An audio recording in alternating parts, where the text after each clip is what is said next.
Hi guys, and welcome back to the channel. In this video, we're going to react to somebody accidentally confessing to a murder. Now, initially when I saw the title of this video, I was like, mate, how do you accidentally confess to something like that? Surely your main objective while you're being questioned by the detectives is not to confess, to do your best to make yourself look innocent, just by any means necessary. Do not incriminate yourself.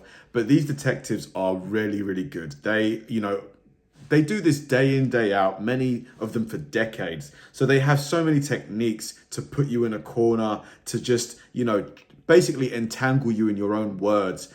So, when I think about that aspect of it, it's not so surprising because these guys are professionals and they study this. So it's going to be very interesting to see exactly how they do this to this person, how they tie him up in these, how they basically just force it out of him. It's going to be a really interesting video. Mr. Pat, now, I know you've been interviewed on this thing before, okay? And I've got the transcripts of those interviews and things that were said. Now I've got to redo those interviews so I can get them to close this case. This is 72-year-old Merle Mackey, who is currently being interrogated by detectives at the Hernando County Sheriff's Office for the disappearance of his wife, Evelyn Laverne Mackey, in 1981. To understand how we got here and why he's being interrogated for a missing case that happened over 3 decades ago, we need to know how this whole thing began. So it happened that far back.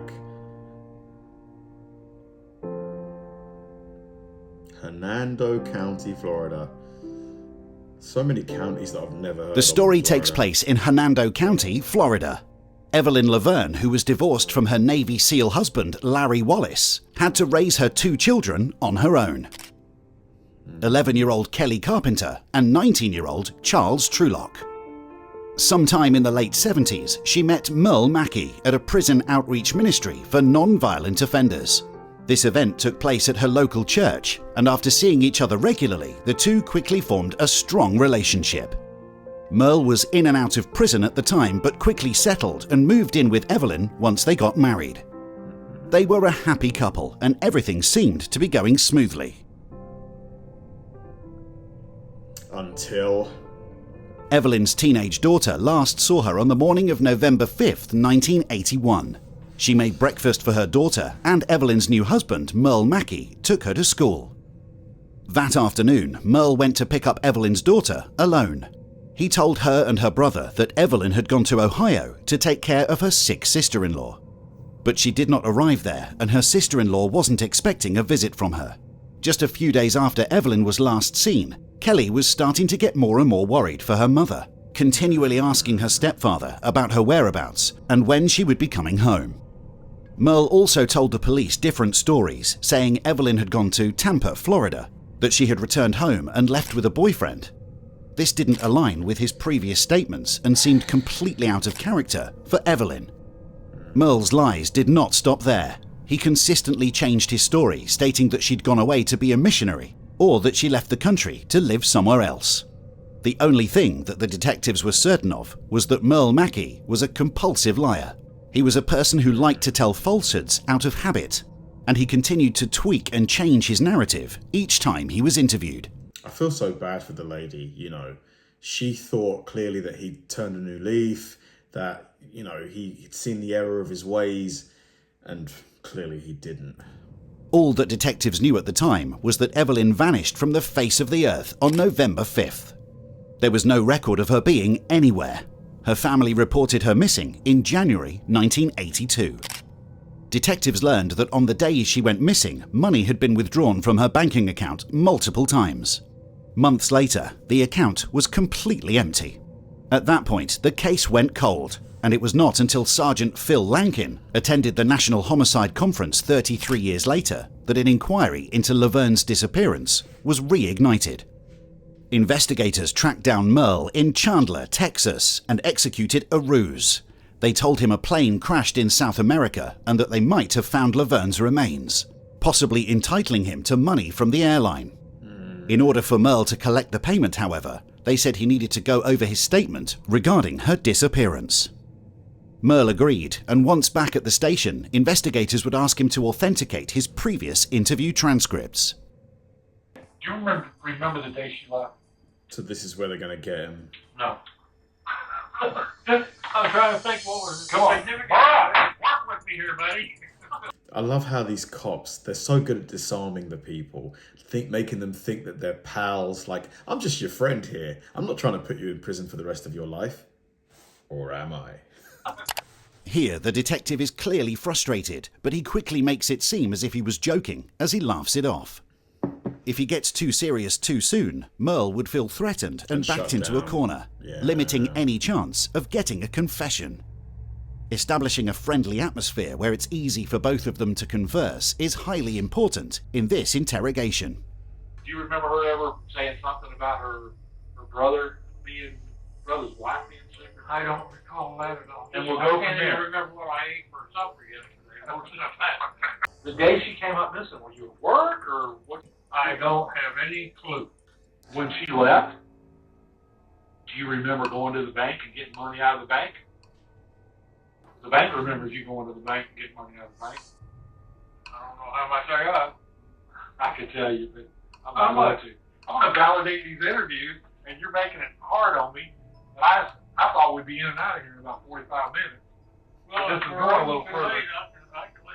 At this point, the situation is very fragile. The detective has no legal right to detain Merle, and if he pushes him too far, he'll leave. The detective is trying to find the right balance of still fishing for the right information, whilst being careful not to trigger Merle into leaving the room. And getting defensive. This is an interview that you had here. He said, well, she already had the suitcase packed and all that. So clever as well. Like, they've managed to get him in here for this discussion, this interrogation is what it is, without getting him to get a lawyer. Because surely at this point, he should have a lawyer in there with him. So she's going to take it with her. Do you remember why she... At least here in the UK, you probably would have a lawyer. Her brother's wife was sick. I don't remember what she was sick from. Had she ever gone up to take care of her brother or his wives or anything before? I don't think so. Was that the first time? Yeah. She said she was going to be gone for a couple of weeks, and if she'd gone a little bit longer, I just figured something needed a little more time. 3 times. That memory's a lot better than you remembered. Something that I discovered. What's that? She had been going with some guy that she worked with at the driver's license office. You said, I saw her. So I asked you, okay. He said, I saw her about a week after that phone call, second phone call. She had a green Cutlass. I wanted to go through your interviews because I wanted you to realize what you said back then. And did I kind of play a trick on you about she's been found before? Yes, I did. Okay? And I apologize. Whoa. But I didn't know any other way I could get you to walk through this story. Back on November the 5th, 1981, okay? Unfortunately, I think that it's something you've been hiding all of this time. Yep. Notice how Merle's demeanour has changed. He went from being completely. relaxed and confident throughout the entire interview tense. to being slightly anxious and attentive the more that the detective pushed on a hard subject. And quite frankly, this is coming back to haunt you. Well, I in order to get me there. Well, you know I what? haven't confessed. Our other case went to Cold Case, which is us, and it's been put together. And it's coming. It's coming. And What is coming? you're fixing to be charged with this. Charged Straight with up. what?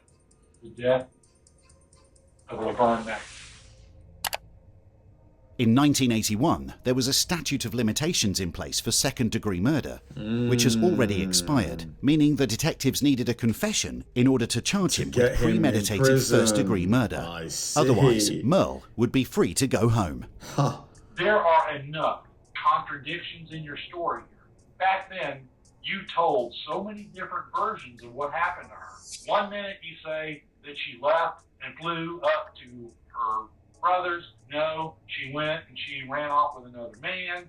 And then you told them that you went down to Key West and y'all were getting married again. And then there's you going draining her money out of the bank. Yes, you did that. But your whole life has been a con. This is a con.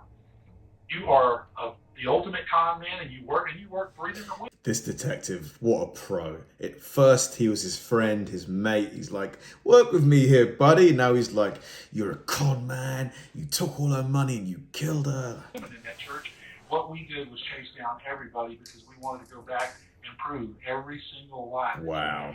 We've talked to 15, 16, 17 people involved and around Laverne's life. We've gone through everything. My granny's telling you it's for real. At this point, Merle feels like he's been backed into a corner, so he decides to change strategy. Now, wait a minute. Yeah. Who says she's dead? We know she. How do you know she's dead? How do you determine that Laverne is dead? I'm trying to get in here and reach this man that's in here. You can say whatever you want, but give that body back to her daughter so that she can flip and bury her. Please. Please. Tell me what we're at. Where are we at right now? Merle, Are I'm you just waiting for a confession? Ooh, he's getting close. He's getting close. This was a blatant lie by the detective, but it is necessary because it makes Merle feel like he's already been found out, when in fact the only way the detectives can charge Merle with anything is if he has a confession. This is so Merle good. is still able to walk free. This is so What do you good. want? I want a body. Tell me bottom line. We want to know where she's at. When this story finally gets told, you are going to look like such a flippin' animal, such a flippin' lowlife. Give me the damn body. Because without the body, it looks like a first-degree murder in every way, shape, form, and fashion. It's the absolute truth. And then you add the cover-up to it afterwards. Does it look like a first-degree murder? Absolutely. Will it work out best for you to tell me where that body is? Absolutely. You'll walk. This guy is just believing everything the detective is saying here. He really, really should have had a lawyer with him. I am not Not that I have any sympathy for him. convinced that Okay. you're walking out that front door. Okay. Free man today. Merle, You get up and leave at any time. can I get up right now and leave? Yeah. Sure. Merle is now seconds away from leaving. The detective quickly comes up with his final strategy. He would now try and downplay the entire incident, convincing him that whatever happened was not his fault and it was merely an accident. For Merle, this is a much easier thing to confess to, rather than being seen as a heartless murderer. Although this still wouldn't convict him of first-degree murder, it was now their only option. I can tell you this. If she injured herself by accident, or if she did something like that, and you've been worried about all of this time, and you've just been afraid, out of fear, to come forward, Merle, can we prove there's a crime? I don't know. This I guy can is only tell you, I seriously can sit good. here and look at you dead on. I'm reading you. I see that you want to talk and tell us where she is. I know you know. I can tell by looking at you. Did I tell you I like to go fishing? Yes, it did. Is this it? I went fishing at English. She fell at the dock, hit her head, fell in the water. Yeah. I I'm have right. been back there 100 times, raving about that deal. Said I didn't jump in the water to save her. Blah, blah, I've been blah. living with this for 32 years. I was scared they'd think that I killed her. After almost 33 years, Merle Mackey has finally admitted that his wife was indeed dead, and that he was Where present she at the scene. is. However, the detectives are not fully convinced of this version of the story. Why didn't you call for help and say, hey, she's in the water? Her head was bleeding pretty bad. She was not breathing. The body in the water, especially that one, it doesn't go away. Please. I put some weight on her to take her bottom down. When I Oh rolled that my rope God. around that woman and watched her sink, it's never gone away. Oh It my was an God. accident. You telling me the truth right now? I'm telling you, it's a straight business. Marilyn, you're picking her up. I just took her You're clothes. pulling her and you're taking her up out of the water? Did you lift her back up onto the dock? No, because she was, blood was just spurting out. Just spurting out. At this precise moment, Merle Mackey unknowingly confessed to committing first-degree murder. The word spurting suggests that Evelyn was still bleeding and therefore alive when Merle decided to tie her up and throw her into the water. I held her with one hand. I took the anchor, I put it on her, and I wrapped it around her with the rope, and I turned her loose and shoved her underneath the dock. Tell us where we can find her so we can give her body back to her kid. I'll tell you what I'll do. What will you do? I will drive to Florida, and I'll go with you to that dock. And I will call you as soon as I get there. You could This go guy. there with us. You could drive the front seat. We could go I there. don't want to do that. I'm done. I'm done. You want to argue? Merle, you have no idea how you have just messed up big time. I don't want to argue. I said I will be in Florida, and I will show you the dock. That's it. I'm done. Although Merle had confessed to killing his wife, the case was out of the detective's jurisdiction, Really? meaning they had no authority or arrest powers. No. They presented the case to Florida's 8th Judicial Circuit Assistant Attorney Brian Kramer, and a grand jury indicted Merle for first-degree murder.